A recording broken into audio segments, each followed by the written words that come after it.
जब श्री कृष्ण वृंदावन छोड़कर जाने लगे तो गोपियां यही कह रही हैं, मेरे श्याम चले आओ, घन श्याम चले आओ।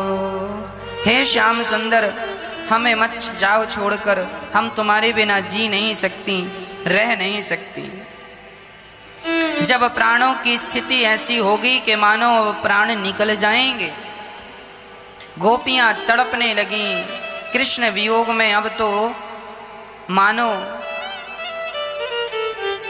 प्राण निकलने की स्थिति में है। जब भक्त तड़पता है ना तो भगवान भी तड़पने लगते हैं। तब भगवान श्री कृष्ण ने उद्धव जी से कहा, उद्धव जाओ, मेरी गोपियों का जरा हाल देख कर आओ और मेरा एक संदेशा लेकर जाओ, उन्हें अच्छा लगेगा। उद्धव जी बोले, अभी जाता हूं। उद्धव जी जब पहुंचे वृंदावन तो वृंदावन का शांत वातावरण देखकर उद्धव जी को समझ कुछ नहीं आया। ज्ञानी व्यक्ति थे ना उद्धव जी। वृषणीनाम प्रवरो मंत्री कृष्णस्य दयितः सखा, शिष्यो बृहस्पते साक्षात उद्धवो बुद्धि सत्तमा। बहुत बड़े ज्ञानी थे उद्धव जी, पर भला ज्ञानियों को प्रेमियों की बातें समझ कहाँ आती हैं। जब उद्धव जी आए और वृंदावन का हाल देखा, सारे ब्रजवासी जहां बैठ जाएं सो कृष्ण की चर्चा करें। धन्य है ये वृंदावन, यहाँ चर्चाएं हैं तो केवल कृष्ण की, नाम है तो केवल कृष्ण का। इसलिए तो कहता हूँ कि भगवान से यही प्रार्थना करो कि मुझे ब्रज की रज मिल जाए। ये वृंदावन है। यहाँ उद्धव जैसे लोग ज्ञानी बनकर जब आए तो वह भी यहाँ आकर प्रेमी बन गए। उद्धव जी ब्रजवासियों को देखते हैं। एक ब्रजवासी कृष्ण की चर्चा कर रहे, सुनो, याद है कृष्ण हमारे संग गैया चराते थे, एक बार हम खेल खेल रहे थे, वो हार गए थे तो उन्होंने हमें अपनी पीठ में बिठा करके घोड़ा बन के घुमाया था। सारे ब्रजवासी एक दूसरे से यही बात करते थे, कृष्ण की सिवाय कृष्ण के दूसरा कोई काम ही नहीं था। केवल एक बात, ओनली कृष्ण की चर्चा। कृष्ण के सिवा कोई दूसरी चर्चा थी ही नहीं। उद्धव जी आए, भैया क्या मुझे माता यशोदा का घर बताओगे? ब्रजवासियों ने कहा, आप कौन, आपका परिचय? उन्होंने कहा, मेरा नाम उद्धव है, कृष्ण का सखा हूं। जैसे ही कृष्ण का नाम सुना ब्रजवासी दौड़ पड़े, अरे आप कृष्ण के सखा हैं, जरूर मेरा कृष्ण भी आया होगा। रथ के चारों तरफ घूम घूम कर देखा पर कृष्ण का कोई पता नहीं। उद्धव जी ने कहा, भाई किसे ढूंढ रहे हो? हम अपने कृष्ण को ढूंढ रहे हैं। क्या वो नहीं आए? ना, वो तो मथुरा है। अच्छा तो बताओ हमारे लिए क्या भेजा है उन्होंने? बोले संदेशा भेजा है। क्या संदेशा है? बोले मैं माता यशोदा को बताऊंगा। बता दो घर कौन सा है? ब्रजवासियों ने कहा, ये जो जल की धार आ रही है, जिस तरफ से ये जल की धार आ रही है, जिस घर से, वही घर माता यशोदा का है, चले जाओ। चल पड़े उस जल की धार के संग संग संग संग। पूछते जा रहे हैं, भाई इतना सारा जल घर से कैसे निकल रहा है? बोले ये जल नहीं, आंसू हैं, आंसू। इतने आंसू बहे हैं ब्रजवासियों के और माता यशोदा के और 9 लाख गैयों के, पशु पक्षी भी। जासो वियोग विकल पशुएं से, प्रजा मातु पितु जी हैं कैसे। जिनके वियोग में पशु पक्षियों की ये हालत है, उनके वियोग में उनके माता पिता की क्या हालत रही होगी। उद्धव जी गए माता यशोदा रो रही हैं, कृष्ण कृष्ण कहकर पुकार रही हैं, और कृष्ण तो कहीं नजर नहीं आए। पर कृष्ण जैसा आज उद्धव जी का स्वरूप था, माँ यशोदा ने देखा लगता है कृष्ण आ गए। और उद्धव जी ने कहा मैया, भगवान माँ को कन्फर्म हो गया कि मैया कहने वाला मेरा कृष्ण होगा। दौड़ पड़ी माता यशोदा और हृदय से उद्धव को लगा लिया। अरे कन्हैया, कोई इतनी देर लगाता है अपनी माँ से मिलने के लिए? बोल, कहाँ था तू अभी तक? क्या तुझे अपनी मैया की याद नहीं आई? जब रोने लगी तो ब्रजवासी भी रोने लगे। उद्धव जी ने कहा कि भाई माँ को समझाओ कि मैं कृष्ण नहीं हूँ। ब्रजवासियों ने मुंह पे उंगली रख ली कि थोड़ी देर रोने दो, ये मैया ऐसी है कि रोती भी नहीं है जल्दी, और आज रो रही है, जरा इसे जी भर के रो लेने दो, इसका दर्द थोड़ा कम हो जाएगा। आज पहली बार तुम्हारा कंधा मिला है जिसके कंधे पर इसने अपना सिर रख के रोना शुरू किया है। थोड़ी देर के लिए झूठे ही सही, झूठे ही कृष्ण बन जाओ तुम। उद्धव जी चुप रह गए और माँ यशोदा बस रोती गई। कन्हैया तुम्हें इतने दिनों बाद याद आई, कन्हैया तुम्हें इतने दिनों बाद याद आई। अब ब्रजवासी सोचने लगे कि जब माँ को ये पता चलेगा कि ये कृष्ण नहीं उद्धव है उनके मित्र, तो पता नहीं माँ जिंदा रहती है या नहीं। इस स्थिति को सोच करके सारे ब्रजवासी डर गए और उद्धव जी चुपचाप खड़े हैं। माँ यशोदा कभी माथे को चूमती है, कभी गालों को चूमती है, कभी हृदय से लगाती है, तो कभी जी भर के देखने लगती है और बार बार कहती है कि तू कितना बदल गया है कन्हैया। केवल तेरा स्वरूप, तेरा स्वभाव नहीं, तेरा स्वरूप भी बदल गया है। अब कौन समझाए कि ये कृष्ण ही नहीं है मैया? पर तुम्हें कहने से भी तो डर लग रहा है कि ये कृष्ण नहीं है, कहीं प्राण ना निकल जाएं। तब हृदय में पत्थर रख के उद्धव जी ने कह ही दिया, माँ मैं कृष्ण नहीं हूं। तो कौन हो तुम? मैं उनका मित्र हूं उद्धव। तो क्या कृष्ण नहीं आए? ना माँ, उन्होंने मुझे संदेशा लेकर भेजा है। जब माँ को ये पता चला कि कृष्ण नहीं आए, कृष्ण का संदेशा आया है, माँ तुरंत धड़ाम से खड़ी खड़ी गिर गई। और जब गिरी मानो अचेत हो गई, सब डर गए कि प्राण तो नहीं निकल गए। सारे लोग दौड़कर माँ को उठाने लगे, पानी का सिंचन करने लगे, पर माँ की आंख फिर भी नहीं खुली। तब नंद बाबा आए और कहा सबसे हट जाओ, यहाँ से थोड़ा दूर बैठो, मैं इसका इलाज जानता हूँ। जब से कृष्ण गए हैं ये ना जाने कितनी बार ये मर चुकी है, इसके प्राण कई बार निकल चुके हैं, पर जब मैं एक शब्द कह देता हूं ना तो इसके प्राण गए हुए वापस आ जाते हैं। क्या कह देते हो आप? कन्हैया, नंद बाबा ने यशोदा के कान में कह दिया, यशोदा यदि तू मर गई और कृष्ण आया और दूध मांगा तो उसे दूध कौन पिलाएगा? यशोदा, यदि कृष्ण आया और तू मर गई और वो मक्खन मांगा तो बोल उसे मक्खन कौन खिलाएगा?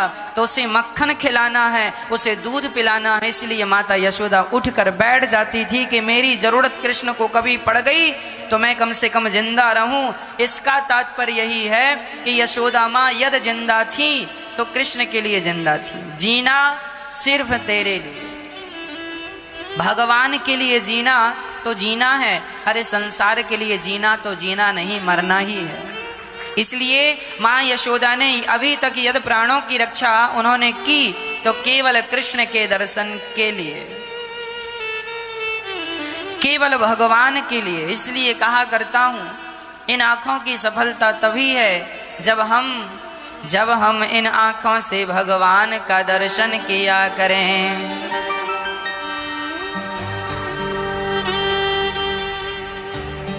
ये जो आँखें हैं हमारी, ये जो आँखें हैं हमारी, मिल गई हैं श्याम से। अब कहीं आँखें मिलाने की हमें फुर्सत नहीं। अब कहाँ आंखें मिलाएं, एक था दिल मिल गया वो श्याम से, एक था दिल मिल गया वो श्याम से, अब कहीं दिल को लगाने की हमें फुर्सत नहीं।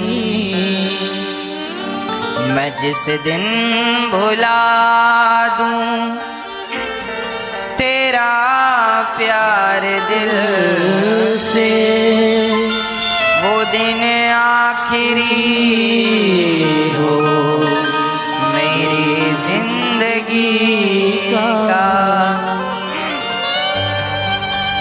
ये आंखें उसी रात हो जाए अंधी, ये आंखें उसी रात हो जाए अंधी, जो तेरे सिवा देखे सपना किसी का।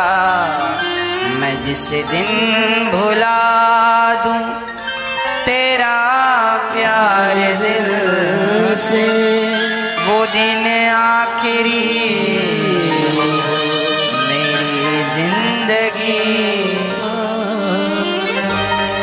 इन आँखों का होना तब सफल है भक्तों, जब इन आँखों से भगवान को देखा जाए। इन आँखों का होना तब सफल है जब इन आँखों से भगवान के लिए रोया जाए, है ना। माँ यशोदा रोने लगी, उद्धव बचाओ मेरे कृष्ण क्यों नहीं आए, क्या गलती हुई मेरे से कि मेरा कन्हैया मुझे सदा सदा के लिए छोड़कर चला गया। उद्धव मेरी गलती तो बताओ, एक बार मैंने उसे उखल से बांध दिया था, शायद इसलिए नाराज होके चला गया। रोने लगी माँ, मेरी गलती यदि हुई हो उद्धव तो एक बार कह देना कि सुनो माँ माफी मांगने को तैयार है, मैं जीवन भर जो सजा देगा कन्हैया वो स्वीकार कर लूंगी। पर उद्धव कह देना कन्हैया से कि तेरी माँ अब तेरे बिन ज्यादा दिन और जिंदा रह नहीं सकती।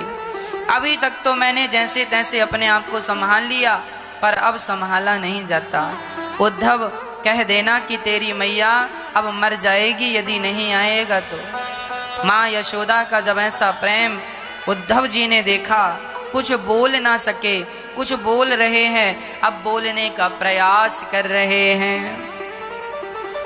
न माता न पिता तस्या, न भार्या न सुतादयः, नात्मीयो न परश्चापि, न देहो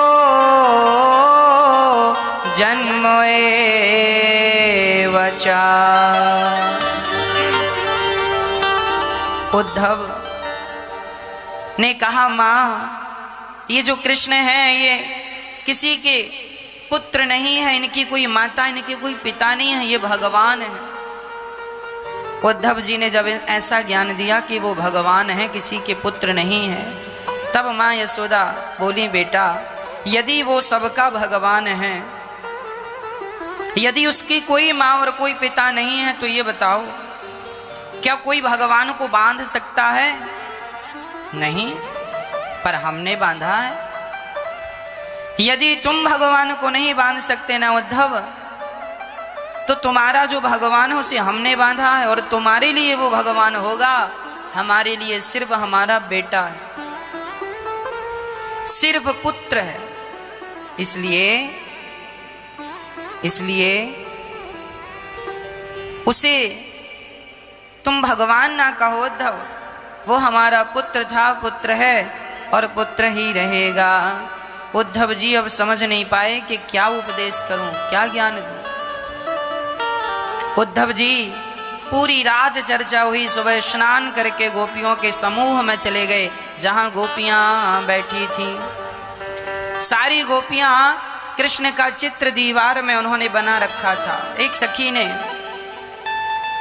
अद्भुत चित्र बनाया। उद्धव जी खड़े हैं, पूछ रहे हैं क्यों, ये चित्र किसका है? बोले ये हमारे प्राण प्यारे हैं मनमोहन कृष्ण, अच्छा यही है? तो इनके तुमने हाथ तो अच्छे बनाए हैं, अधर भी अच्छे बनाए हैं, आंख भी अच्छी हैं, गाल भी अच्छे हैं, बाल भी अच्छे हैं, ये बताओ तुमने इनके पाँव क्यों नहीं बनाए? क्या कृष्ण लंगड़ा है? तुमने पाँव क्यों नहीं बनाए? तब गोपियों ने रोते हुए उद्धव से कहा, उद्धव पाँव डर के कारण नहीं बनाए। किस बात का डर? बोले जिस कृष्ण के पाँव थे वो तो पाँव से चलकर हमें छोड़कर चला गया, अब तो केवल तस्वीर के सहारे जिंदा है। और उद्धव कहीं हमने धोखे से तस्वीर के भी पाँव बना दिए और कहीं ये तस्वीर भी हमें छोड़कर चली गई तो हम बेमौत मारी जाएंगी उद्धव, इसलिए हम चरण नहीं बना रहे। ऐसा प्रेम गोपियों का जब देखा तब गोपियों ने कहा, है प्रेम जगत में सार और कुछ सार नहीं, मन कर ले प्रभु से प्यार और कुछ सार नहीं। केवल प्रेम ही सार है और कुछ सार नहीं है। सच कहता हूं मेरी माँ, उद्धव जी ज्ञानी थे और गोपियां प्रेमी थी। अब कोई कहे कि इन दोनों में बड़ा कौन है? ज्ञानी बड़ा है कि प्रेमी? भगवान ज्ञान को महत्व तो देते हैं पर ज्ञान से ज्यादा महत्व प्रेम को देते हैं। इसलिए प्रेम भगवान से करना सीख लो। अच्छा, आप लोगों को प्रेम करना आता है कि नहीं? पहले तो ये कन्फर्म कर लो, आता है? आपने प्रेम किया है किसी से? बताओ, आज तक आप लोगों ने किसी से सच्चा प्रेम किया है? नहीं। यदि आपने प्रेम नहीं किया तो फिर ये आपके बस का नहीं, क्योंकि जो प्रेम जानता है वही तो प्रेम करेगा। अभी तक आप लोगों ने प्रेम किया कि नहीं किसी से? हाँ, किससे किया? किससे मैया? ना, इस दुनिया में सबसे पहले प्रेम भगवान से नहीं होता। सबसे पहले प्रेम बच्चे का अपनी माँ से होता है। सबसे पहला प्यार, लोग कहते हैं ना पहला प्यार, हर बच्चे का चाहे लड़की हो चाहे लड़का हो, सबका पहला प्यार उसकी माँ ही होती है। जमाने का प्यार दूसरे नंबर का होता होगा, पहला प्यार माँ। तो हमने माँ से प्यार किया, आप लोगों ने किया माँ से। फिर प्यार होता है पिता से, दूसरा प्यार पिता।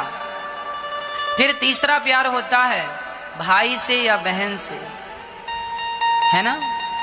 भाई है तो भाई से, बहन है तो बहन से। फिर प्यार होता है जब हम बड़े होते हैं तो हमें वस्तुओं से प्यार होने लगता है। ये हमारा खिलौना है, ये हमारा है, ये हमारा है, ये हमारी वस्तु है। हमें वस्तुओं से प्यार होने लगता है, प्रेम। और बड़े होते हैं, स्कूल जाते हैं, कॉलेज जाते हैं, कोई लड़की अच्छी लगी, कोई लड़का अच्छा लगा, तो फिर किसी लड़की या किसी लड़के से प्यार हो जाता है ना? प्यार हुआ, विवाह हुआ, उसके बाद जब आपका बेटा होता है या बेटी होती है तो प्यार उससे बढ़ जाता है, उससे प्यार हो जाता है। बच्चों से, माँ बाप का बच्चों से प्यार हो जाता है। फिर और बड़ा हुआ, है ना? काम धाम चला, बिजनेस व्यापार चला, तो पैसों से ज़्यादा प्यार हो गया, है ना? पैसों के कारण रिश्ते बिगड़ने लग गए, पैसों से ज़्यादा प्रेम हो गया। बेटा बड़ा हुआ, बेटे का विवाह हुआ और घर में पोता या नाती आया तो उनसे प्यार ज़्यादा हो गया। ये मेरा पोता है, ये मेरी नाती है। नाती पोतों से प्यार, मतलब सारी जिंदगी हम लोगों ने प्यार, ऐसा नहीं है कि हम लोगों से प्यार करना नहीं आता, हम लोगों ने प्यार करना सीखा है। ये एक बात बताएं, जैसे मछली को तैरना कोई सिखाता नहीं है, मछली को कोई तैरना नहीं सिखाता, वो जन्मजात तैरना सीखती है। पक्षी को कोई उड़ना नहीं सिखाता, वो जन्मजात स्वभाव से उड़ना जानते हैं उसी प्रकार इंसानों को कोई प्रेम करना नहीं सिखाता। ये जन्मजात प्रेम होता है। बस ये प्रेम जो तुम्हारा संसार से है, यही प्रेम यदि भगवान से हो गया तो कल्याण हो जाएगा। ये प्रेम यदि भगवान से हो गया तो कल्याण होता है। पर विडंबना यह है कि हम सारी जिंदगी संसार के लोगों से प्यार करते रहते हैं, पर भगवान से जरा भी प्यार नहीं होता। एक चेला गुरुजी के पास आया और गुरुजी से कहने लगा, गुरुजी हमें भगवान से मिलना है, मिलाओ। गुरुजी ने कहा ठीक है, हम भगवान से तुझे मिलाएंगे, पर उसके लिए ना तू ये बता कि भगवान से प्रेम करना पड़ता है, क्या तू आज तक किसी से प्रेम किया है? उसने कहा, गुरुजी मैंने आज तक किसी से प्रेम नहीं किया। अच्छा, तेरी माँ से प्रेम किया है? ना। बहन से प्रेम किया है? ना। पिता से प्रेम किया है? ना। तूने किसी लड़की या किसी से प्रेम किया है? ना। ताऊ चाचा काका इनसे प्रेम किया है? ना। गुरुजी ने कहा फिर तुझे भगवान नहीं मिल सकते। पहले जा और प्रेम करना सीख। जब तू संसार के लोगों से प्रेम करेगा,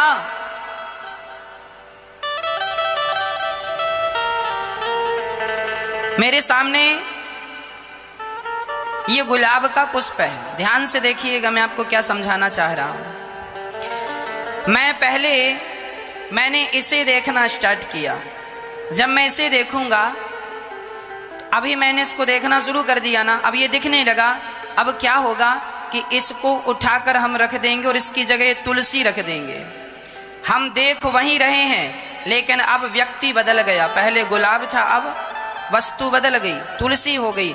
देखना हम उसे भी देख रहे थे और देख इसे भी रहे हैं। फर्क इतना है कि पहले गुलाब को देख रहे थे, अब तुलसी को देख रहे हैं। उसी प्रकार आप यदि प्रेम करते हैं तो पहले आप अपनी माँ से प्रेम करो। ये तुम्हारी माँ है, ये तुम्हारी पत्नी है, ये तुम्हारा बेटा है। माना कि संसार के रिश्ते तुम्हारे ये रखे हैं, तुम्हें पहले इनसे प्रेम करना पड़ेगा। प्रेम जब आप इनसे करोगे और जीवन में कोई सच्चा गुरु आ जाएगा, तो गुरु क्या करता है? गुरु माता पिता को उठाकर किनारे रख देता है और उसी स्थान पर भगवान को बिठा देता है। बेटा, जैसे तुम संसार के लोगों से प्रेम करते थे, वैसे अब भगवान से प्रेम करने लग जाओ, तुम्हारा कल्याण हो जाएगा। तुम्हें अलग से कुछ नहीं करना। जो प्रेम तुम माँ से करते थे, वही प्रेम माँ से ना करके भगवान से करने लग जाओ।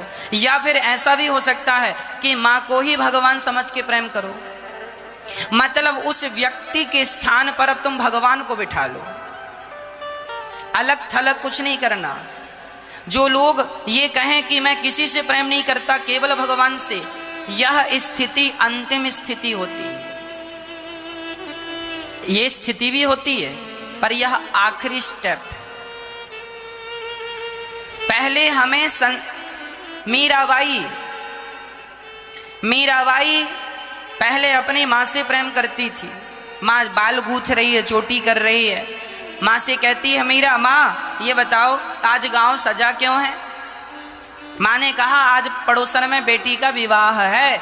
मीरा बोली मेरा भी विवाह करा दो। उस समय नन्ही सी गुड़िया थी, 5-7 वर्ष की। मेरा भी विवाह करा दो माँ। माँ से लिपट गई। मतलब माँ से प्रेम, एक लड़की का प्रेम अपनी माँ से होता है, स्वाभाविक। हर लड़की का प्रेम माँ से होता है, हर बच्चा अपनी माँ से प्रेम करता है, पिता से, माँ से, सबका होता है। मीरा का भी प्रेम अपनी माँ से था। माँ चोटी कर रही है, माँ से कह रही है मेरा विवाह कराओ, मेरा विवाह कराओ। माँ नाराज हो गई, गुस्सा में बोल दी, जा मैंने तेरा विवाह, ये मंदिर में कृष्ण बैठे हैं, जा मैंने तेरा विवाह इनसे कर दिया। कहकर माँ तो चली गई, पर मीराबाई वहां जाकर बैठ गई और कृष्ण को अपना सर्वस्व समर्पण करके उसने पहले कृष्ण की मूर्ति से प्रेम किया। सुनिएगा, स्टेप बाय स्टेप चलना होता है। मीराबाई ने सबसे पहले प्रेम किससे किया? भगवान श्री कृष्ण की मूर्ति से, है ना। और मूर्ति से प्रेम करती करती करती करती उसकी स्थिति ऐसी हो गई कि वह अंत समय द्वारिका गई और द्वारिकाधीश के सामने रोने लगी, श्याम सुंदर अब कहीं तुम्हें छोड़कर जाना ना पड़े। और द्वारिकाधीश का मुख खुला और पूरी की पूरी मीरा द्वारिकाधीश के मुंह में समा गई। आज कहीं मीरा की समाधि नहीं है, क्योंकि मीरा भगवान के मुख में समा गई थी। अच्छा, मीराबाई ने प्रेम किया था अपनी माँ से, फिर जितना प्रेम माँ से करती थी उससे अधिक कई गुना ज्यादा वो भगवान से प्रेम करने लगी। और प्रेम की स्थिति अब यह हो गई कि अब उनके सिवा फिर किसी से नहीं हुआ। अच्छा, एक बात बताएं, आप पहले रसगुल्ला खाओ और रसगुल्ला खाने के बाद चाय पियो तो चाय आपको मीठी नहीं लगेगी। प्रैक्टिकल करके देख लेना, हाँ या ना। आप गुलाब जामुन खा लो, रसगुल्ला खा लो या मिठाई खा लो और उसके बाद तुरंत चाय पियो तो आपको लगेगा चाय में शक्कर कम है, जबकि चाय में शक्कर कम होती नहीं है। पर परिणाम क्या हुआ कि तुमने मिठाई खाई उसमें अधिक मीठा था और चाय जो पी रहे हो उसमें जरा कम मीठा है, तो वह कम। अच्छा, रसगुल्ला ना खाए होते हो, सिंपल चाय पीते तो चाय तुम्हें अच्छी लगती, मीठी लगती, पर तुमने पहले रसगुल्ला खा लिया उसके बाद चाय तुम्हें फीकी लगने लगी। उसी तरह जब भगवान से तुम प्रेम कर लोगे तो उस प्रेम के सामने संसार के लोगों का प्रेम अपने आप फीका पड़ जाएगा, तुम्हें करने की जरूरत नहीं है। भगवान का प्रेम रसगुल्ले की मिठास की तरह है और संसार का प्रेम चाय के स्वाद की तरह है। चाय तो तभी फीकी हो जाती है जब व्यक्ति रसगुल्ले का स्वाद ले ले, रबड़ी का स्वाद ले ले। ये संसार के प्रेम का कोई आधार नहीं है, कोई अस्तित्व नहीं है। हाँ, पर एक बात जरूर बताता हूं कि प्रेम की शुरुआत संसार से ही होती है। सीखना तुम्हें यहीं से पड़ेगा। हम पहली बार काखा गाघा सीखने गए तो हमें ब्लैक बोर्ड में लिखकर ही बताया गया था ये का है, ये खा है, ये गा है, ये घा है। काखा गाघा ABCD लिख कर ही बताया। ये पहला स्टेप यहीं से गुजरना है सबको। 10वीं तक पहुंचना है, कक्षा 10वीं को पढ़ना है तो कक्षा पहली और कक्षा दूसरी से गुजरना ही पड़ेगा। कक्षा 5वीं और कक्षा 8वीं से बिना गुजरे कोई 10वीं तक नहीं पहुंचेगा, हाँ या ना। उसी तरह पहले माँ से प्रेम करो, पहले पिता से प्रेम करो, पहले संसार के लोगों को भगवान समझ के प्रेम करो। जब इनसे तुम ठीक ठीक प्रेम करना सीख जाओगे तो भगवान से भी प्रेम करना ठीक ठीक से सीख जाओगे। प्रेम करना सीखो, प्रेम करना। तुलसीदास जी इतने अच्छे प्रेमी क्यों हो गए? क्योंकि तुलसीदास जी अपनी पत्नी से प्रेम करते थे। जो अच्छा प्रेम करता होगा ना वह अच्छा भक्त बन सकता है। धनुर्दास जी की कथा मिलती है ग्रंथों में। हमारी श्री रामानुजाचार्य संप्रदाय में श्री धनुर्दास जी महाराज हुए हैं। क्या नाम था? दोहरा दो एक बार, ऐसे महापुरुष का नाम लेने से भी पुण्य मिलता है। क्या नाम था? धनुर्दास। श्री रामानुजाचार्य जी एक दिन जा रहे थे अपने शिष्य मंडली के सहित। श्री रामानुजाचार्य जी वही हैं जिस परंपरा से ये दास अनिरुद्ध है, हमारे आचार्य श्री रामानुजाचार्य जी, जो लक्ष्मण जी के अवतार हैं, बलराम जी के अवतार हैं, शेषावतार हैं, श्री परंपरा के अधिष्ठात्र हैं। श्री रामानुजाचार्य भगवान वहां से जा रहे थे और धनुर्दास नाम का एक व्यक्ति था। उसकी पत्नी इतनी सुंदर थी, इतनी सुंदर थी, इतनी सुंदर थी कि सचमुच उसकी पत्नी अत्यधिक सुंदर थी। और वह आदमी अपनी पत्नी से इतना आसक्त था कि पत्नी सीधा चले तो वह उल्टा उसे देखता देखता चलता था। पत्नी धूप में निकल जाए तो छाता लगाए और उल्टा उल्टा चले पीछे की तरफ, पत्नी को देखता रहे और चलता रहे। भले गिर जाए तो उठ के फिर छाता लगाए पर देखे उसी की तरफ, देखे पत्नी की तरफ, चले आगे की तरफ। आपके पति इतना प्रेम करते हैं आपसे? धनुर्दास जी अपनी पत्नी से इतना प्रेम करते थे कि वो जहां जाए तो उल्टा चलते थे सीधा। आज तक किसी ने, सारे लोग कहने लगे थे स्त्री लंपट है, स्त्री लंपट है, वो औरत का गुलाम है, पत्नी का गुलाम, सब लोग मजाक उड़ाते थे।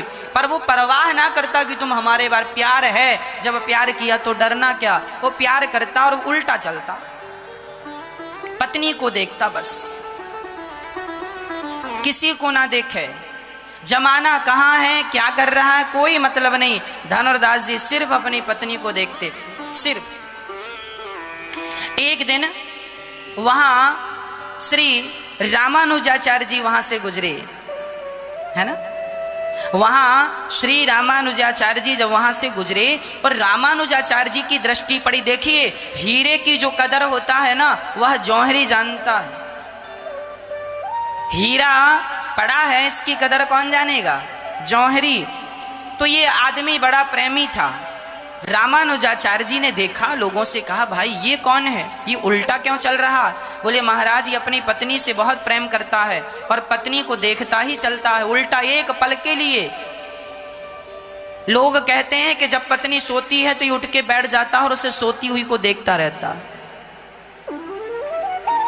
ऐसा धनुर्दास जी ऐसे थे। और अब रामानुजाचार्य जी ने देखा कि ये उल्टा चल रहा, पकड़ लिया, ए यहां आओ। अब उसे पकड़े तो वो रुके ही ना। तब श्री रामानुजाचार्य जी ने उसे ना पकड़ा, उसकी पत्नी को रोका, देवी यहां आओ, ये तुम्हारा पति तुम में इतना आसक्त है, यदि तुमसे इतना प्रेम करता करता ये मर जाएगा ना तो ये सीधा नरक जाएगा, पर मैं इसे भगवान का परम भक्त बना सकता हूं, यदि तुम मेरा सहयोग करो तो। पत्नी ने कहा मेरे पति कुछ ज़्यादा ही आसक्त हैं, मुझे भी अच्छा नहीं लगता ये उल्टा उल्टा चलते हैं, जमाना हंसता है, मैं भी चाहती हूँ कि ये कुछ मेरे से कम आसक्त हों, ये बहुत ज़्यादा आसक्त हैं। तब कहा रामानुजाचार्य जी ने कल एक काम करना कि इनको रंगनाथ भगवान के पास लाना। ये घटना है दक्षिण भारत की, रंगनाथ भगवान के मंदिर के आसपास की घटना है। तो रंगनाथ भगवान के पास वो लेके आई अपने पति धनुर्दास जी को, और रंगनाथ जी भगवान का पर्दा बंद था, और जिस तरफ पर्दा था, जिस तरफ रंगनाथ जी थे, उस तरफ उसकी पत्नी को खड़ा कर दिया गया। पत्नी ने भगवान की तरफ पीठ कर ली, और स्वाभाविक था कि ये पत्नी को सामने से देख रहा था, तो ये भगवान की तरफ मुंह था, पर भगवान का पर्दा बंद था और ये पत्नी को देख रहा था। तभी रामानुजाचार्य जी ने इशारा किया कि जैसे ही पर्दा खुले तुम थोड़ी देर के लिए बैठ जाना, और जब बैठ जाओगी तो इसकी नज़र भगवान पर, इससे लाख बार कहें कि भगवान को देख, तो ये भगवान को देखता ही नहीं था, ये पत्नी को ही देखता था। अब की बार जैसे ही पर्दा हटा और इसकी पत्नी बैठी, प्रोग्राम बिल्कुल फिक्स था, पर्दा खुला और ये बैठ गई, और जैसे ही बैठी इसकी दृष्टि जाकर सीधा पहली बार इसने रंगनाथ भगवान को देखा, और ज्यों देखा साहब तो पलक बंद ही नहीं हुई, देखता रहा, टुकुर टुकुर देखता रहा। इतने सुंदर भगवान, पता नहीं एक ऐसा अटैचमेंट हो गया, ऐसा लगाव हो गया कि अब वो अपनी पत्नी के बाद यदि किसी को देखना शुरू किया तो केवल भगवान को देखने लगा। रामानुजाचार्य जी ने पूरी बात बताई, बेटा ये भगवान है, जितना तुम पत्नी में आसक्त हो, जितना तुम पत्नी को देखते हो, इतना भगवान को देखने लग जाओगे तो तुम्हारा लोक परलोक दोनों बन जाएगा। और मुझे पता है कि तुम ये काम कर सकते हो, क्योंकि तुम प्रेम करना जानते हो। यदि तुम पत्नी से प्रेम करना जानते हो तो तुम भगवान से भी प्रेम कर लोगे, मुझे पता है। जो आदमी छोटी मोटी कार चलाता हो वो बड़ी कार भी चला सकता है, हाँ या ना? जो बढ़िया से साइकिल चला सकता है वो मोटरसाइकिल भी थोड़े से अभ्यास से ही चला सकता है, हाँ? सही बोल रहा हूं क्या मैया? यदि मुझे साइकिल चलानी आती है बढ़िया, तो मोटरसाइकिल में थोड़ा सा फंक्शन समझ लूंगा कि कहाँ गियर लगाना है, कहाँ एक्सीलेटर है, थोड़ा सा समझ आ जाए तो चलाने लगे। उसी प्रकार तुमसे प्रेम करना आ गया यदि अपनी पत्नी से, अपने परिवार से, तो क्या करना, पत्नी के स्थान पर भगवान को बिठा देना, कल्याण हो जाएगा, भगवान से प्रेम हो जाएगा, यही प्रेम है। और धनुर्दास जी इतने बड़े भक्त बन गए कि उनकी कथा इतिहास के पन्नों में सुनहरे अक्षरों से दर्ज कराई गई। बड़े उच्च कोटि के साधक थे, उच्च कोटि के भक्त थे, ऐसे परम भक्त परम भागवत श्री धनुर्दास जी महाराज। बाद में ये पति पत्नी दोनों को रामानुजाचार्य जी ने दीक्षा दी। और एक बात बताएं, रामानुजाचार्य जी ने भगवान का पुजारी धनुर्दास जी को बना दिया। अब जितने पुजारी थे सब बोलने लगे, महाराज आपने तो गलत किया, स्त्री लंपट को भगवान का पुजारी बना दिया, ये तो गलत हो गया। तो एक दिन क्या हुआ, जो रामानुजाचार्य जी के चेला जन थे वो सन्यासी जन वो विरोध करने लगे, अरे धनुर्दास जी को इतना बड़ा आपने पद दे दिया, इतना बड़ा स्थान दे दिया, हम इतने सीनियर हैं, पुराने हैं, और आपने हमें तो कुछ स्थान दिया नहीं और इसे महंत बना के बिठाल दिया। अब तो सब जलने लगे, ईर्ष्या करने लगे। हाँ, तब रामानुजाचार्य जी ने एक साधु से कहा, सुनो, धनुर्दास जी की पत्नी सो रही है, उसके कानों में बड़े बड़े झुमके हैं और उसके गले में बड़ा सा हार है, एक काम करो, जाओ उतार के ले आओ। अरे महाराज चोरी करें? हाँ हाँ, कल उसको बेच के बढ़िया भोग लगवाएंगे भगवान का। और जितने उनके साधु संत थे, अर्थात उनके चेला जो ईर्ष्या करते थे, उनकी लंगोटियां सूख रही थी। बाबाओं के पास लंगोटी है तो सूख रही थी, तो रामानुजाचार्य जी ने लंगोटियों को जरा अदल बदल कर दिया, उठा के दूसरी जगह छिपा दिया, है ना, और कुछ लंगोटियां रह गई वहां, दूसरे ढंग से रखवा दिया। और एक सन्यासी से कहा, जाओ धनुर्दास जी की पत्नी के आभूषण उतार के ले आओ। अब धनुर्दास जी की पत्नी के जब आभूषण उतारने लगे ये साधु जी, तो धनुर्दास जी की पत्नी जानती थी कि कोई आभूषण उतार रहा है, पर वो ये समझ गई कि ये भगवान की सेवा के लिए उतार रहे हैं, तो उसने इस कान का उतरवा लिया और फिर करवट ले लिया, मानो ये कह रही है कि अब इसका भी उतार लो, ऐसे लेट गई। सवेरा हुआ तो बाबा लोग, साधु लोग आपस में लड़ने लगे, अरे हमारी लंगोटी कहाँ चली गई, हमने तो यहीं सुखाई थी। जो ईर्ष्या कर रहे थे वो आपस में ही लड़ने, अरे ये हमारी लंगोटी है, ये हमारी लंगोटी है, ये हमारी, चलो यहाँ लाओ। लंगोटी के लिए झगड़ा हो गया। तब रामानुजाचार्य जी आए और उन्होंने कहा, देखो हमने तुमको यहाँ का पुजारी इसलिए नहीं बनाया क्योंकि तुम में और इनमें इतना बड़ा अंतर है। तुम्हारी जरा लंगोटी यहाँ वहाँ हो गई तो तुम आपस में लड़ने लगे, और इसके हमने कान के झुमके उतरवा लिए। तो इसने तो आकर के कह दिया अपने गुरुजी श्री रामानुजाचार्य जी से, सारी ज्वेलरी लेके आई और चरणों में रख के बोली, महाराज कल यहाँ से कोई आपका शिष्य गया था कान के झुमके उतारने, हमें लगता है रंगनाथ भगवान जी की सेवा में कोई कमी हो गई, तो मैं सारा सोना लाई हूँ प्रभु, मेरा सोना यदि सेवा में लग जाए तो इससे बड़ा सौभाग्य क्या होगा। तब रामानुजाचार्य जी बोले, देखो एक ये है जिसका त्याग इतना बड़ा है कि सोना चांदी भी समर्पित करने को तैयार है, और एक तुम हो के लंगोटी गुम हो गई तो लो लड़ने झगड़ने को तैयार हो। इसलिए हमने तुम्हें अधिकारी ना समझ करके धनुर्दास और धनुर्दास की पत्नी को अधिकारी समझा। तब से रामानुजाचार्य परिवार में, रामानुजाचार्य संप्रदाय में गृहस्थ लोग ही, इसमें भी दो डिपार्ट हैं, यहाँ गृहस्थों की भी पीठ है, रामानुजाचार्य में अधिकाधिक गृहस्थों की पीठ है। यहाँ गृहस्थ में रहकर भगवान की सेवा करना सबसे श्रेष्ठ माना गया है। जो रामानुजाचार्य परिवार है, रामानुजाचार्य संप्रदाय है, यह श्री संप्रदाय है, और इस संप्रदाय में गृहस्थ में रहकर भगवान की पूजा करना सबसे श्रेष्ठ माना गया है। किस में रहकर? गृहस्थ में रहकर। रामानुजाचार्य जी गृहस्थ नहीं थे, पर उन्होंने शिष्य जो बनाए वह गृहस्थों को बनाकर यही कहा कि तुम गृहस्थी में रहकर, संसार में रहकर, संसार से मन को हटाकर पूर्ण रूप से मन रंगनाथ भगवान में लगाओ, भगवान के हो जाओ, भगवान के बन जाओ। श्री धनुर्दास जी को भगवान रामानुजाचार्य जी ने गृहस्थ दीक्षा दी और दोनों को भगवान अपना शिष्य बनाते। अर्थ यही निकला कि हम साधु हैं या गृहस्थी हैं इससे फर्क नहीं पड़ता, हम भगवान से प्रेम कितना करते हैं इससे फर्क पड़ता है।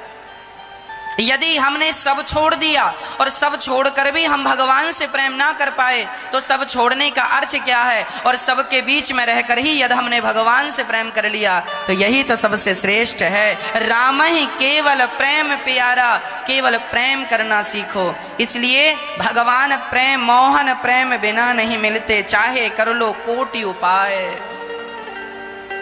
मोहन प्रेम बिना नहीं मिलते। रामानुजाचार्य परंपरा में साधु दीक्षा भी है, सन्यास दीक्षा भी है। यहाँ पे सन्यास दीक्षा भी है और गृहस्थ दीक्षा भी है। गृहस्थ भी आप रहकर रामानुजाचार्य परंपरा में रह सकते हैं, और सन्यासी बनना है तो भी इस परंपरा में आप सन्यासी बन के भी रह सकते हैं। पर विशेष महत्व यहाँ गृहस्थों का है। इसलिए आप सभी गृहस्थी हैं, तो गृहस्थ में रहकर सदाचार का पालन करते हुए, सबके बीच में रहते हुए केवल भगवत चिंतन करते रहे। इसी से हम सबकी गृहस्थियां सफल हो जाएंगी और सार्थक हो जाएंगी। श्री भगवान से प्रेम, गोपियों ने भगवान से प्रेम किया है। प्रेम जगत में सार, और कुछ सार नहीं। मन कर ले प्रभु से प्यार, और कुछ सार नहीं। आप लोग भगवान से प्यार करते हैं कि नहीं? हाँ मैया जी, ओ मैया, करती हो प्यार? भगवान से प्यार करना अब तुम्हारी उम्र संसार से प्यार करने जैसी नहीं रही। अब किससे प्यार करना? सबसे करके देख तो लिया, शादी हो गई ना आपकी, बाल बाल सब पक गए ना, अब सबसे प्यार कर लिया आपने। अब किससे प्यार करना? अब ये संसार के झंझट में ना उलझो मेरी माँ, ये संसार प्रेम करने के योग्य नहीं है। ये संसार बड़ा स्वार्थी है। कल गौरी गोपाल वृद्धाश्रम में एक माँ आई, और माँ बहुत रो रही थी। वो जानती हो क्या कह रही थी? महाराज, मैं अपने बेटे के बिना रह ना पाऊंगी, मैं अपने बेटे के बिना रह नहीं पाती, पर बेटा है कि मुझे रखने को तैयार नहीं। ये अपने बेटे के बिना नहीं रह पा रही हैं, रोती है मेरा बेटा, उसको याद आती है बेटे की। बेटे से इतना प्रेम है कि बेटे के बिना रह ना पा रही हैं, और बेटा है कि रखने को तैयार नहीं। तो वो माँ बहुत रो रही थी। उन्हें हमने समझाया कि माँ, आप तो प्रेम कर रही हो, पर वो आपको नहीं रखना चाहता। अब क्या करें इस स्थिति में? बस रोती जाती है, रोती जाती है, रोती। चरणों में गिर गए श्री राधा रानी के। वहां भंवरा आया, भंवर गीत हुआ। गोपियों ने कहा, श्री राधा रानी ने कहा, ए कपटी, चली जाओ, मधुप की तब बंधो, मां स्पृशांघ्रिम सपत्न्या। सारी गोपियां राधा रानी सहित राधा रानी ने कहा, ये कृष्ण जो है एक जन्म का नहीं उद्धव, कई जन्म का कपटी। भंवर साक्षात भगवान श्री कृष्ण भंवरा बन के प्रकट हुए, और भंवर गीत गोपियों ने गाया, और भगवान को आज गोपियों ने स्मरण किया। उद्धव जी गोपियों के चरण रज में गिर गए। माँ, मुझे क्षमा कर दो, मैं बड़ा ज्ञानी बना घूमता था, पर आज समझ में आया कि ज्ञान मार्ग से भगवान तक नहीं पहुंचा जा सकता, और पहुंच भी गया तो खतरा ज्यादा है, जबकि प्रेम मार्ग सबसे श्रेष्ठ मार्ग है। भगवान को ज्ञान के बल से नहीं पाया जा सकता। अरे हम ज्ञानी भी होंगे तो कितने ज्ञानी होंगे? और एक बात बताऊं, जिस आदमी को ज्ञान ज्यादा होता है ना, उस आदमी को ज्ञान जितना उससे ज्यादा तो अहंकार होता है। हाँ, और जब अहंकार होता है, रावण क्या कम ज्ञानी था?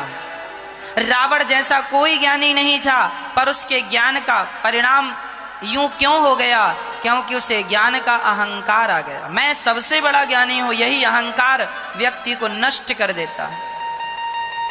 उद्धव को भी यह अहंकार था कि मैं श्रेष्ठ ज्ञानी हूं, और सच कहूं तो भगवान ने उद्धव जी को वृंदावन सिर्फ इसलिए भेजा कि इनके ज्ञान का जो अहंकार है वो जरा नष्ट हो जाए। ज्ञान का अहंकार नष्ट हो जाए, इसलिए भगवान ने इन्हें वृंदावन भेजा। ये ज्ञान बहुत अच्छा नहीं होता भक्तों, ज्ञान का अहंकार नष्ट कर देता है सब कुछ। इसलिए ज्ञान मार्ग जरा बंदर के बच्चे जैसा है। बंदर का बच्चा सदा अपनी माँ को पकड़ता है, और यदि इस पेड़ से उस पेड़ में छलांग लगाने में कहीं बंदर के बच्चे की पकड़ कम हुई तो बच्चे के गिरने की संभावना ज्यादा है। जबकि बिल्ली का बच्चा ज्यादा सिक्योर होता है। बिल्ली अपने बच्चे को भी 7 घर घुमाती है, तब उस बच्चे की आंखें खुलती हैं।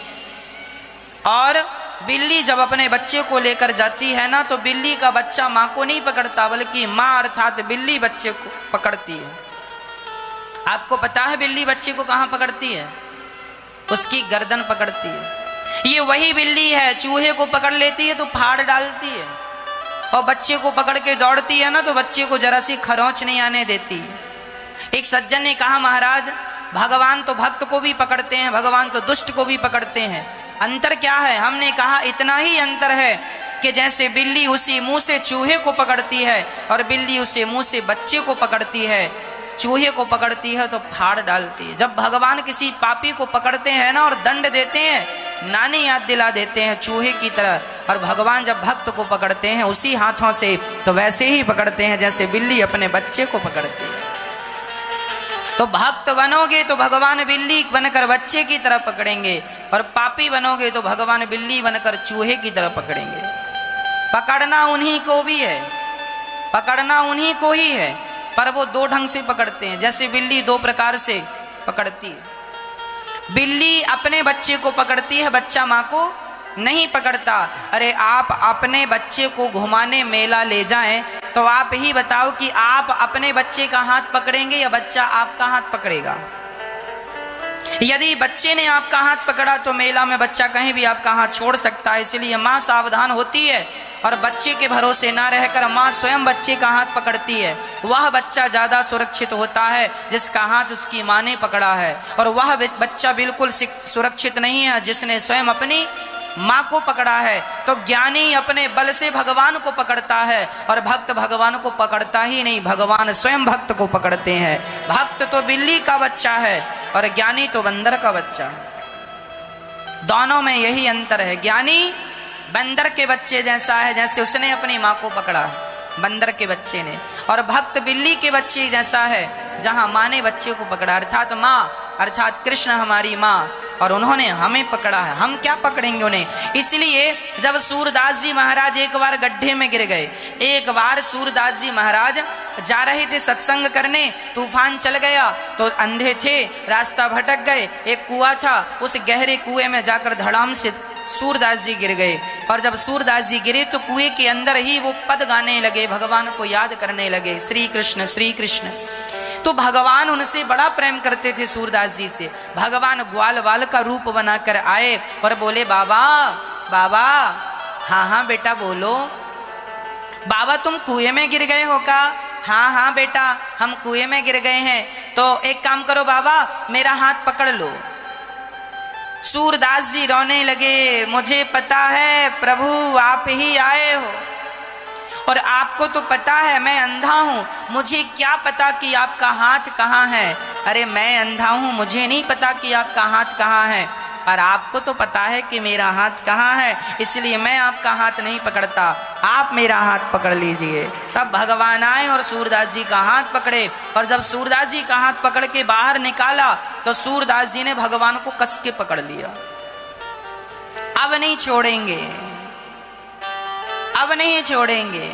और जब सूरदास जी नहीं छोड़े तो भगवान बोले, बाबा छोड़ दो, हम तो बच्चे हैं। ना ना तुम सामान्य बच्चे नहीं हो, हम अंधे हैं, इसका मतलब ये नहीं है कि हम पहचानते नहीं हैं, हम तुम्हें पहचानते हैं, हमारे श्याम सुंदर तुम हो। अब भगवान को पहचान गए, हाथ नहीं छोड़ रहे हैं। तब भगवान ने जैसे तैसे, भगवान के सामने भला जोर किसका चले, भगवान ने हाथ छोड़ा ही लिया। और जब छोड़ा लिया तो सूरदास जी रोते हुए कहने लगे, हाथ छुड़ाए जात हो हे नाथ। हाथ छुड़ा लिया आपने।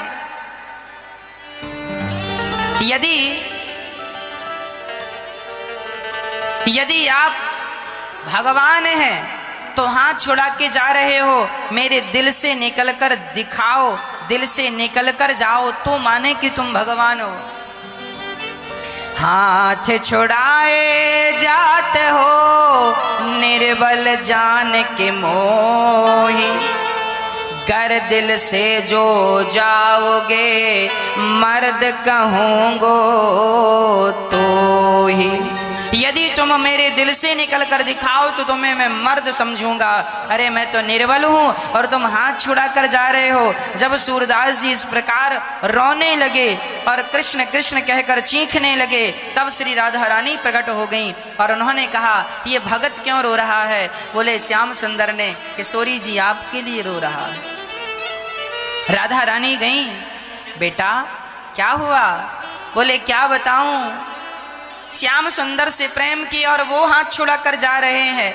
यदि प्रेम करने वालों के साथ आप ही ऐसा व्यवहार करोगे तो भला कौन आपसे प्यार करेगा श्याम सुंदर? तब राधा रानी ने कहा बाबा मैं आ गई हूँ, श्याम सुंदर को मत आने दो, मैं आ गई हूँ, मैं आऊंगी तो वो भी आएंगे। श्याम सुंदर चिल्लाए राधा वहां ना जाना, वो बाबा पकड़ लेता, छोड़ता नहीं है, खतरनाक बाबा है। राधा रानी ने कहा ऐसा तो कुछ नहीं है। तब राधा रानी ने अपने चरण सूरदास जी के जंघा पे रख दिया और कहा देखो मुझे तो नहीं पकड़ रहा है।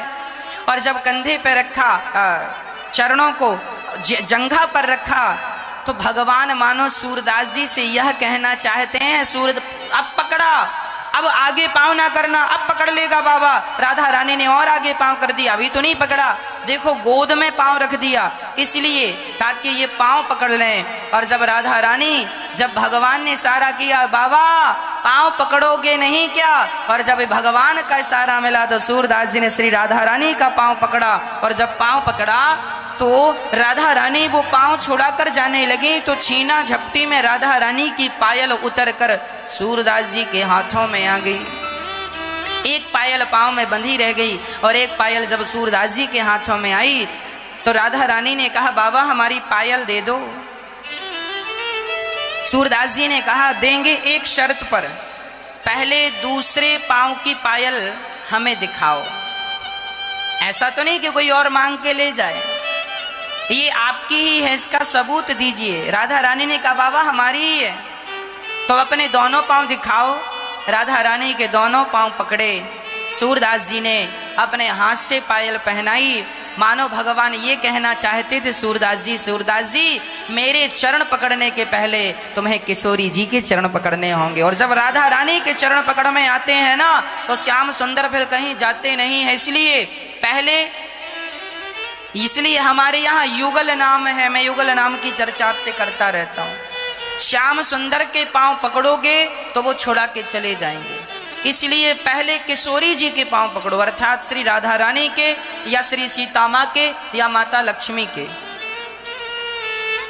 बाप के पांव पकड़ने से काम कम बनता है, माँ के पांव पकड़ने से काम ज्यादा बनता है। बच्चे को कुछ मांगना हो ना तो बाप से मांगने में जरा डर लगता है, कहीं थप्पड़ ना जड़ देख।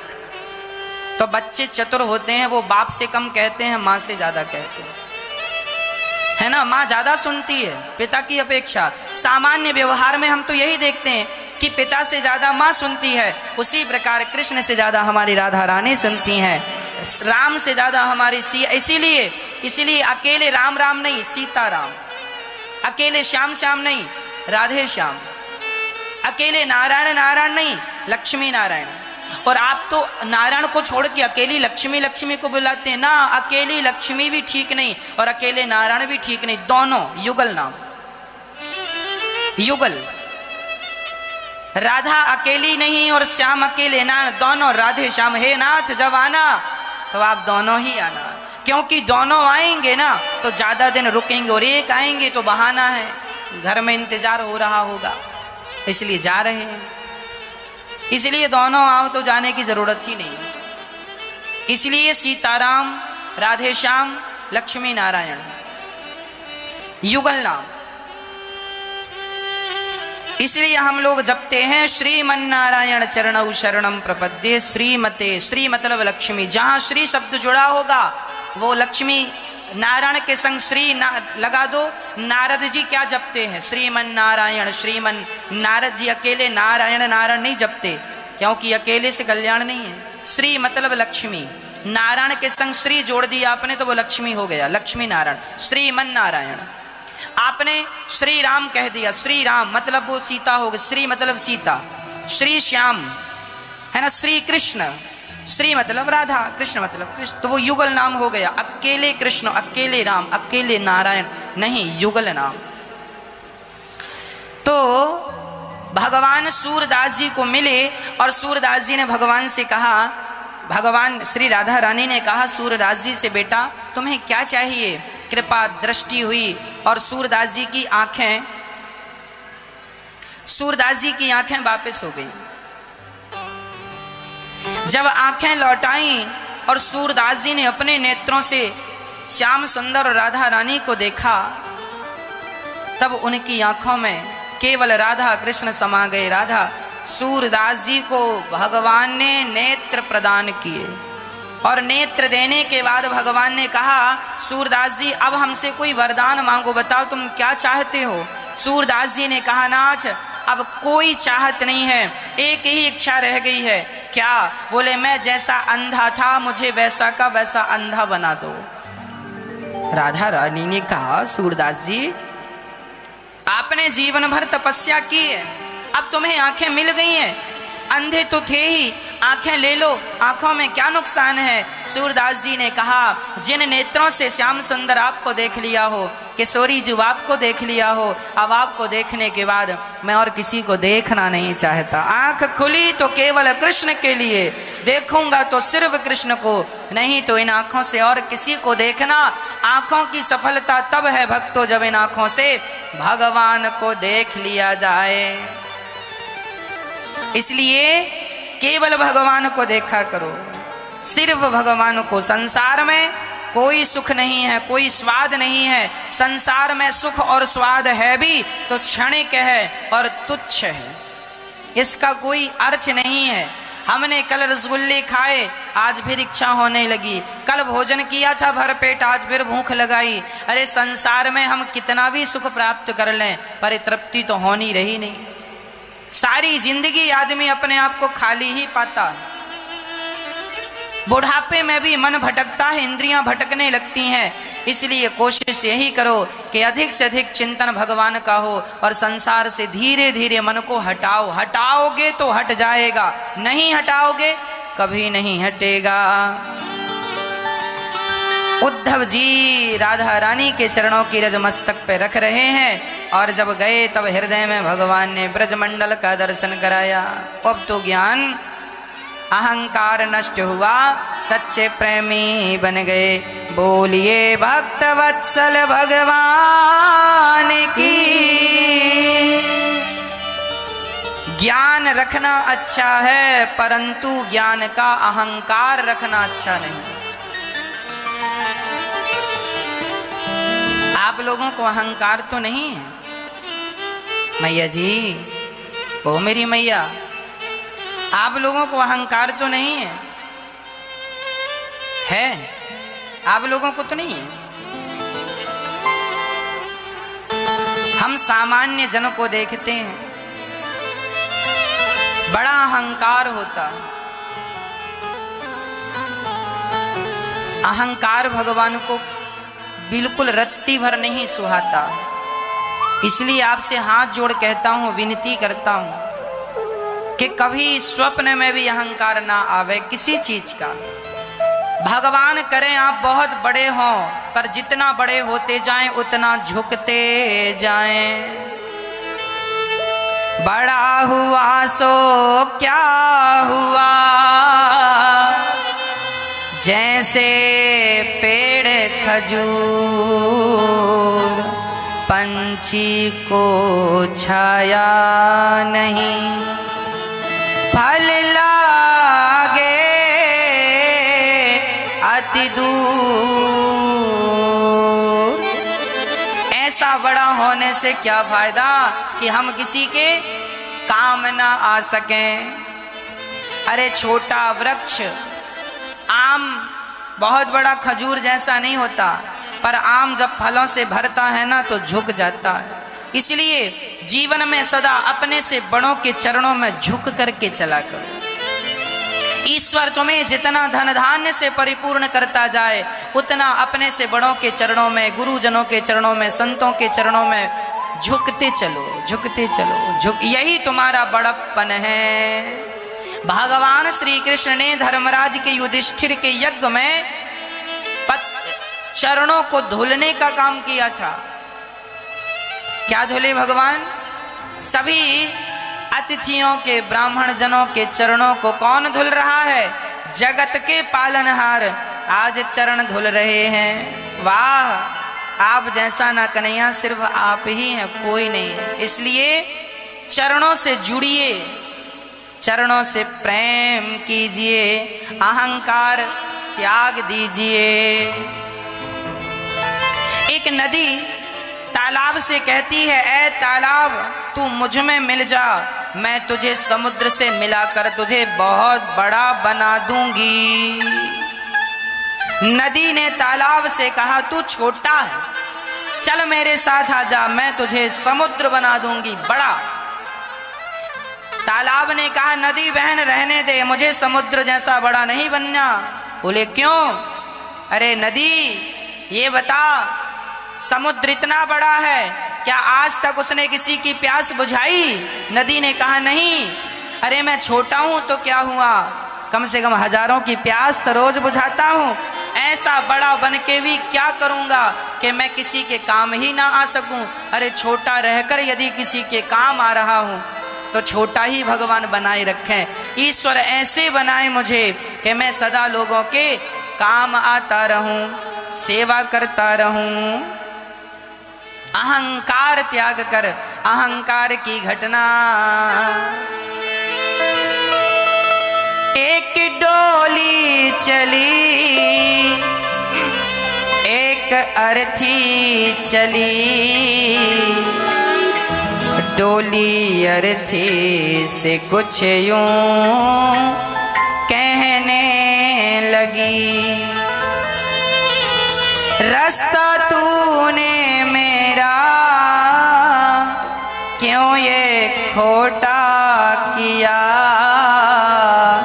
सामने से चले जा तू ओ दिल जली।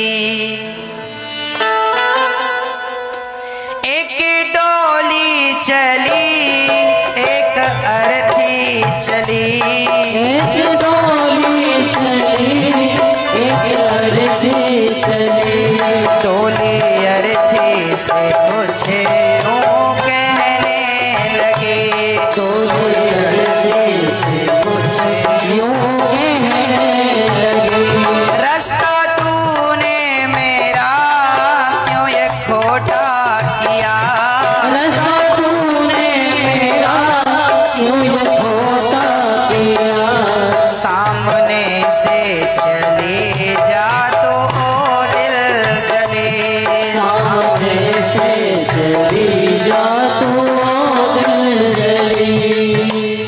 एक गांव में एक लड़की का विवाह हुआ, वो डोली पर बैठकर चली। उसी समय किसी पास के गांव में एक लड़की जो पतिव्रता थी, जिसके छोटे छोटे 2 बच्चे थे, वह स्त्री भगवान के घर चली गई। तब लोग उसे उठाकर शमशान की ओर जाने लगे। एक गांव से डोली चली, एक गांव से अर्थी चली, पर संयोग देखिए कि दोनों की भेंट एक चौराहे पर हो गई। वो अपने गांव जा रही थी, ये शमशान जा रही थी, तभी भेंट हो गई। अर्थी ने डोली से कहा, डोली ने अर्थी से कहा, ऐ अर्थी मैं तो विवाह करके ससुराल जा रही थी, और संयोग देखिए कि ये विवाह करके ससुराल वहीं जा रही थी जिस गांव से ये अर्थी आ रही थी, तो भेंट दोनों की होगी। अर्थी से डोली ने कहा, मैं घर बसाने जा रही थी और तूने रास्ते में मिलकर मेरे शुभ काम को अशुभ काम में बदल दिया, अपशगुन हो गया। अर्थी ने कहा, बहन रास्ते में मुर्दे का मिल जाना अपशगुन नहीं है, रास्ते में मुर्दे का मिल जाना अपशगुन नहीं है, बल्कि मुर्दा मिल जाए तो उसे देखकर भगवान से प्रार्थना करना चाहिए, हे विधाता अपने चरणों में इसे स्थान देना। और तूने मुझे देखकर प्रार्थना तो नहीं की, बल्कि मेरा अपमान कर दिया। क्या बिगाड़ा था मैंने? और तुझ में और मुझ में कोई ज्यादा अंतर नहीं है। अर्थी ने डोली को अंतर समझाया।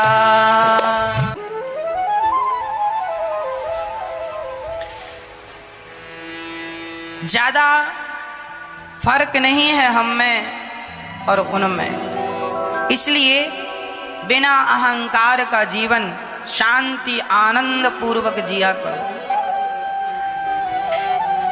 कल हमने भगवान के विवाह का पावन सा चरित्र आपको गाया।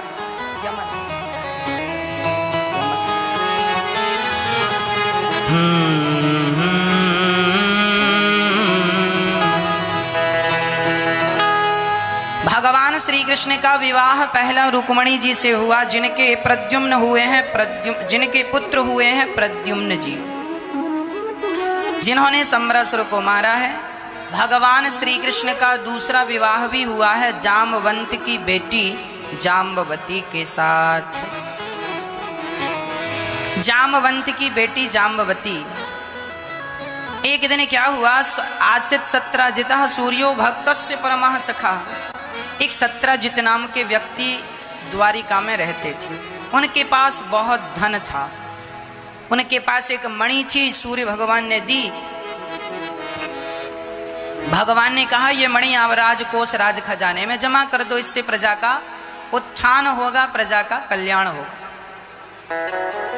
सत्राजित जी ने वो मणि देने से इनकार कर दिया। इनकार, ना हाँ कही ना मतलब मना। अब सत्रजित के भैया वो मणि पहनकर जंगल चले गए और उन्हीं को एक शेर ने मार डाला और वह जामवंत जी उनकी मणि लेकर चले गए। अच्छा, भगवान को ना झूठा कलंक लगा। भगवान को कलंक यह लगा कि इन्होंने मणि चुरा ली। भगवान को झूठा कलंक लगा दिया गया कि इन्होंने मणि चोरी कर ली। अब रामचरितमानस में भगवान को कलंक क्यों लगा, यह बात बड़ी स्पष्ट है। जो आपन चाहे कल्याणा, सुजस सुमति शुभ गति सुख नाना। सो पर नार लीलार गोसाई, तजऊ चौथ के चंद्र की नाई। है ना मैया जी? ओ मेरी माँ, सावधान हो जाओ मैया, सावधान होकर के प्रेम पूर्वक सुनिएगा। जो स्त्री अपना कल्याण चाहती हो और जो पुरुष अपना कल्याण चाहते हो, वो लोग इस बात को बहुत ध्यान से सुनेंगे, और जो अपना कल्याण नहीं चाहते सो वो ना सुने। जो कल्याण चाहते हैं वो सुने। रामचरितमानस में लिखा है कि जो पुरुष अपना कल्याण चाहता हो वह पराई स्त्री को स्वप्न में भी ना देखे। आज हमारा संसार आज विषयों की ओर ही तो बढ़ रहा है, और राम जी इसलिए आए यह बताने के लिए कि चरित्रवान बनोगे, चरित्रवान रहोगे तो कुछ प्राप्त करोगे। देखो, चरित्र को समाप्त कर देने से ना कोई फायदा नहीं है। कैरेक्टरलेस व्यक्ति किस काम का है ये बताओ। इसलिए चरित्रवान हम सबको बनना चाहिए। स्त्रियां भी चरित्रवान बने और पुरुष भी चरित्रवान बने। किसी भी प्रकार से आपके चरित्र पर कोई दाग ना आवे, कोई कलंक ना लगे, इसका ख्याल आपको ही रखना चाहिए, है ना। आज देखने को यह मिलता है, लोग अपना चरित्र बिगाड़ लेते हैं।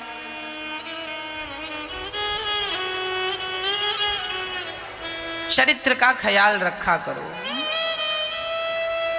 वही व्यक्ति सफल है, उस व्यक्ति का लोक परलोक दोनों बन जाता है जिसने चरित्र बना लिया, और उस व्यक्ति का लोक परलोक बिगड़ जाता है जिसने चरित्र बिगाड़े। चरित्र बिगाड़ना मतलब लोक परलोक सब बिगाड़ लेना, और चरित्र बना लेना मतलब लोक परलोक सब बना लेना, है ना मैया। आजकल के बच्चे चरित्र का बिल्कुल ख्याल नहीं रखते हैं। चरित्रहीन हो जाते हैं बच्चे।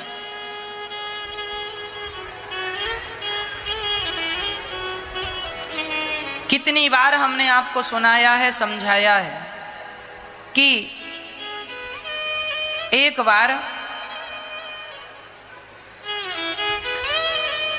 हम बंबई गए, मुंबई, वहाँ समुद्र के किनारे हमें किसी भक्त ने कहा महाराज जी चलिए आपको समुद्र का दर्शन कराते हैं। समुद्र के किनारे हम गए तो हमने वहाँ बड़ा आश्चर्य देखा। वहाँ देखा हमने बहुत सारे लड़के लड़कियां वहाँ दूर पत्थरों पर बैठे थे। हमने पूछा भैया ये क्यों बैठे हैं? आप लोग भी बंबई जाते हैं, समुद्र के किनारे देखते हैं, बड़े बड़े शहरों में अधिकांश जो बच्चे पढ़ने जाते हैं, स्कूल कॉलेज माँ बाप भेजते हैं जाओ अच्छा पढ़ के आना, उनकी अच्छी वाली पढ़ाई कुछ ऐसी चलती नजर आती है। बैठे हैं समुद्र के किनारे, लड़की लड़कों के संग, लड़के लड़की के संग। पूछो भाई क्यों बैठे हो? बोले प्यार करते हैं महाराज जी, हम तो एक दूसरे से बहुत प्यार करते हैं। प्यार करते हैं सो बैठिए, आपको कोई प्रॉब्लम आप चले जाओ यहां से। नहीं हमें कोई प्रॉब्लम नहीं है, हमें क्या प्रॉब्लम है? और हमें बस क्यों, किसी को कोई प्रॉब्लम नहीं है। प्रॉब्लम आगे चल के आपको होनी है। माँ बाप जो कहते हैं वो इसलिए समझाते हैं बेटा पढ़ लो, बेटा पढ़ लो। बच्चे कहते हैं नहीं पढ़ेंगे क्या होगा, चलो। माँ बाप का क्या होगा, माँ बाप तो कह रहे हैं पढ़ लो। नहीं पढ़ोगे तो कल को आपको ही पश्चाताप करना पड़ेगा। जो भी मुसीबत आएगी वो तुम्हारे माँ बाप पर नहीं, वो तुम पर ही आनी है। आगे तुम्हें ही सब कुछ झेलना है। इसलिए ये सब झूठे संसार में ना उलझा करो, भगवान में मन लगाओ, पढ़ाई में मन लगाओ, पढ़ लिख करके खूब सफल व्यक्ति बनो, सफलताएं प्राप्त करो, धन खूब कमाओ।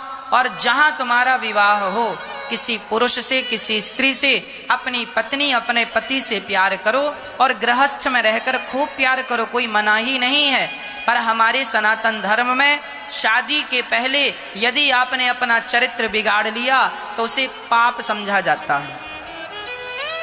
विवाह के पहले कोई स्त्री या कोई पुरुष अपना चरित्र बिगाड़ ले तो उसे क्या समझा जाता है?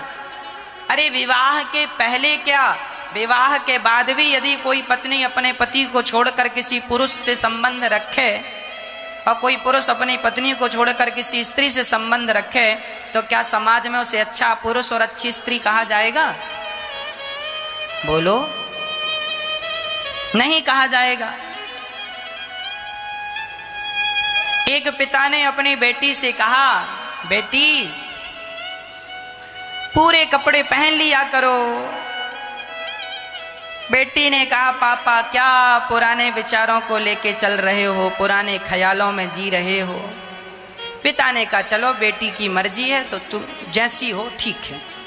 एक दिन पिता ने अपनी बेटी के लिए बढ़िया मोबाइल खरीद के गिफ्ट दिया उसके जन्मदिन में। बढ़िया मोबाइल था, महंगा वाला। बेटी ने मोबाइल लिया, बड़ी खुश पापा के गले लग गई। वाह पिताजी, वाह पापा, आपने मेरी खुशी का कितना ख्याल रखा।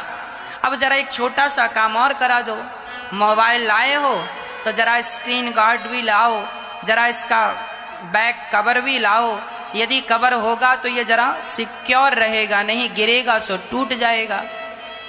पापा ने कहा बेटी इतना महंगा मोबाइल है, इतना खूबसूरत है मोबाइल, और तुम इसे कवर में ढक लोगी, आगे भी कवर पीछे भी कवर, इसकी खूबसूरती जरा दब जाएगी। बेटी ने कहा ना पापा मैं बिल्कुल रिस्क लेना नहीं चाहती, महंगा मोबाइल है। पापा ने कहा बेटी यही तो मैं तुझे समझा रहा था, जैसे तू 50,000 के मोबाइल के लिए कोई रिस्क लेना नहीं चाहती तो तू जानती नहीं कि तेरी कीमत क्या है। मैं तुझ पर भी तो कोई रिस्क लेना नहीं चाहता, इसलिए तो कहता हूँ जरा शरीर को ढका रखा करो, मर्यादा में रहा करो, मर्यादित रहा करो, है ना। जो आपको अच्छा लगे वही तो दूसरों को अच्छा लगेगा। इसलिए ये सभ्य भारत है, ये भारत है, अच्छे लोग यहाँ रहते हैं। मर्यादाओं का ख्याल हम सबको रखना चाहिए। ये बताओ क्या है? बोलो, जोर से बोलो। गुलाब। अब हम आपसे कहें इसे मत देखो, आप अपना देखने का नजरिया सुधारो, इसे मत देखो। आप सुधार लेंगे। अब हम दिखा रहे हैं तो आप देख रहे हैं कि नहीं? जो हम दिखाएंगे वो आप देखेंगे कि नहीं? हाँ या ना? देखेंगे। अब हम दिखाएं और आपसे कहें अपनी सोच बदलो, क्या देख रहे हो? हम दिखा रहे हैं सो आप देख रहे हैं, ये गुलाब सब देख रहे हैं, ये हम ये दिखा रहे हैं सब देख रहे हैं। उसी तरह हमारी बहन बेटियां अपने शरीर को जब दिखाती हैं तो वो कहती हैं क्या देख रहे हो? अपनी सोच बदलो। जब तुम दिखा रहे हो तो देखने वाले को नुकसान क्या है? वो तो देखेगा ही। तुम क्यों नहीं अपनी सोच बदल लेती हो? तुम क्यों नहीं पूरा शरीर ढक के चलती हो? समाज में रहना है तो समाज के ढंग से रहना हम सबको सीख लेना चाहिए। अब हम ये गुलाब दिखा रहे हैं और आपसे कहें कि आप अपनी सोच बदलो, इसका मतलब हम जरा समझदार नहीं है ना? इसलिए आज हम देखते हैं माँ बाप भी लापरवाही करते हैं, अपने बच्चों को, अपनी बेटियों को बहुत छोटे छोटे से कपड़े पहना देते हैं। हमें प्रॉब्लम नहीं है ना, तो आप हमसे पैसे लेके पहनाते, आप पहनाएं या ना पहनाएं, हमें कोई प्रॉब्लम नहीं है। पर ज़रा हमें देखने में अच्छा नहीं लगता है ना? आपको अच्छा लगता है? बोलो, लगता हो सो भाई, हमें कोई दिक्कत। आप ये ना कहना महाराज जी आपको क्या प्रॉब्लम, हमें सचमुच कोई प्रॉब्लम नहीं है। हम तो आपके भाई हैं, आपके बेटे हैं, आपके अपने हैं। हम देखो, हम अभी ये बातें गुरु की दृष्टि से नहीं कह रहे हैं। हम सामान्य व्यक्ति जब सड़क पर हम निकलते हैं और सड़क में जब हम देखते हैं कि लोग कुछ सभ्यता से चल रहे हैं, कुछ असभ्य चल रहे हैं, तो हमें ऐसा लगता है कि ये हमारा भारत है, सब शिक्षित हों, सब समझदार हों, तो नुकसान क्या है? हमें ही अच्छा नहीं लगता तो स्वाभाविक है कि दूसरों को भी अच्छा नहीं लगता होगा। और बहन बेटियों को समझाओ तो वो कहते हैं महाराज जी आप 21वीं सदी में बताओ ऐसी बातें कर रहे हैं। हाँ, 21वीं सदी है, इसका अर्थ ये नहीं है कि आप सारे कपड़े उतार दो। हम जितना अपने आप को ढक के रहेंगे, याद रखना पुरानी कहावतें हैं, भोजन भजन और बेटी पर्दे में अच्छी लगती हैं। क्या? भोजन भजन और बेटी, ये तीनों कहाँ अच्छी लगती हैं? कहाँ अच्छी लगती हैं? पर्दे में। एक भजन है, उसकी एक लाइन सुना देता हूँ, पूरा तो व्याख्या करने का समय नहीं है, सुनाता हूँ। चाहे बेटा कितना प्यारा हो, उसे सिर पे बिठाना ना चाहिए। चाहे बेटा कितना प्यारा हो, उसे सिर पे बिठाना ना चाहिए। चाहे बेटी कितनी सुंदर हो, उसे घर घर घुमाना ना चाहिए। चाहे बेटी कितनी सुंदर हो, उसे घर घर घुमाना ना चाहिए। बेटी कितनी भी सुंदर हो, घर घर प्रदर्शन करने की वस्तु नहीं है वो।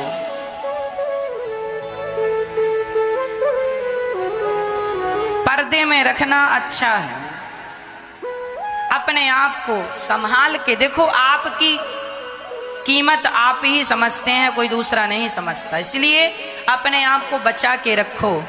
और ये जो तुम प्यार व्यार के चक्कर में आजकल हमारी बहन बेटियां, अच्छा जो स्त्री होती है ना, वो जरा ज़्यादा भोली होती है, सरल होती है, सीधी। पुरुषों को ज़्यादा चतुराई आती है, जबकि स्त्रियों को कम चतुराई आती है। स्त्री सरल होती है, सीधी होती है, बहुत सारी स्त्रियां सीधी हैं, बहुत सारी स्त्रियां होती होंगी, पर मैं उनकी बात ना करूं। मैं तो भोली भाली स्त्रियों की बात करूं। जो लड़की होती है, स्त्री जात होती है, यह पुरुषों से ज्यादा भोली होती है। भोलापन इनमें ज्यादा, सरल जिसे कहते हैं, सहज जिसे कहते हैं। लड़की जब किसी से प्यार करती है ना, तो वो पूर्ण रूप से प्यार करती है, वह उसकी हो जाती है। जबकि जिस लड़के से वो प्यार कर रही है, जरूरी नहीं है कि वो सिर्फ तुमसे प्यार कर रहा है, तुम जैसी और भी उसके पास हो सकती हैं प्यार करने वाली। इसलिए आप उसके संग भाग जाएं या विवाह कर लें, यह निर्णय आपके जीवन में आपको जीवन भर दुख देता रहेगा। एक गलत निर्णय सारी जिंदगी ना रुलाए तो कह देना, एक गलत निर्णय। इसलिए जीवन में सही निर्णय सीखो, सही निर्णय लेना सीखो। मेरी माँ, मेरी बहन, मेरी बेटी, सही निर्णय लेना सीखो। बहुत पुराना एक गाना है, मैं आपको सुना देता हूँ। मैंने नहीं लिखा, किसी ने लिखा है। आप कहती हो ना प्यार करता है वो। महाराज, एक लड़की मेरे से बोली, महाराज वो लड़का मेरे से प्यार करता, मैं उसके बिना कैसे रहूं। मेरी बहन, यदि वो लड़का तेरे से प्यार करता है तो तेरी माता और तेरे पिता भी तो तुझसे प्यार करते हैं। हाँ, तो आप यदि उसके साथ चली जाओगी मनमाने ढंग से, तब आपके माँ बाप भी तो तरसते रह जाएंगे, रोते रह जाएंगे। क्या उनकी छाती पे खंजर देना ये सही है? अब आपको न्याय करना है।